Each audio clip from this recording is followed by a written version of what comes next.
एक कौवा था। वो एक किसान के घर के आंगन के पेड़ पर रहता था। किसान रोज सुबह उसे खाने के लिए पहले कुछ देकर बाद में खुद खाता था।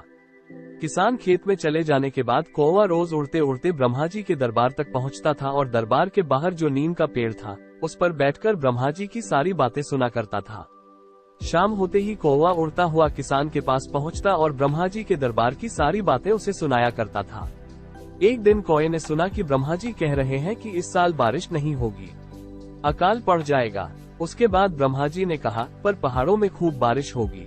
शाम होते ही कौवा किसान के पास आया और उससे कहा बारिश नहीं होगी, अभी से सोचो क्या किया जाए।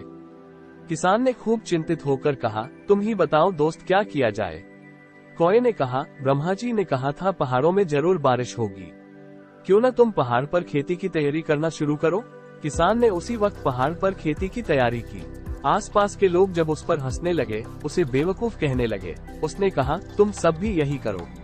कौवा मेरा दोस्त है, वो मुझे हमेशा सही रास्ता दिखाता है। पर लोगों ने उसकी बात नहीं मानी, उस पर और ज्यादा हंसने लगे।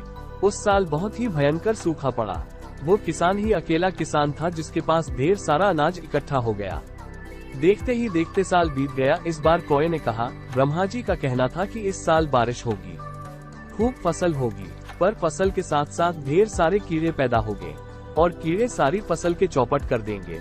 इस बार कौवे ने किसान से कहा इस बार पहले से ही तुम मैना, पंछी और छछूंदों को ले आना ताकि वे कीड़ों को खा जाए।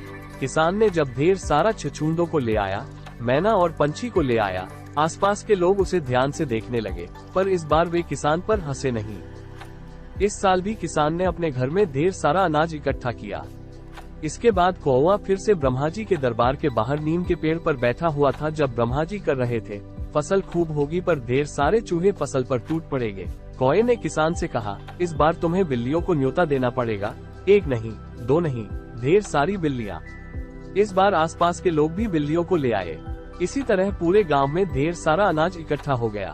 कौवे ने सबकी जान बचाई। धन्यवाद दोस्तों। कहानी पसंद आए तो लाइक करें, कमेंट करें, सब्सक्राइब करें और अपने दोस्तों के साथ शेयर करें।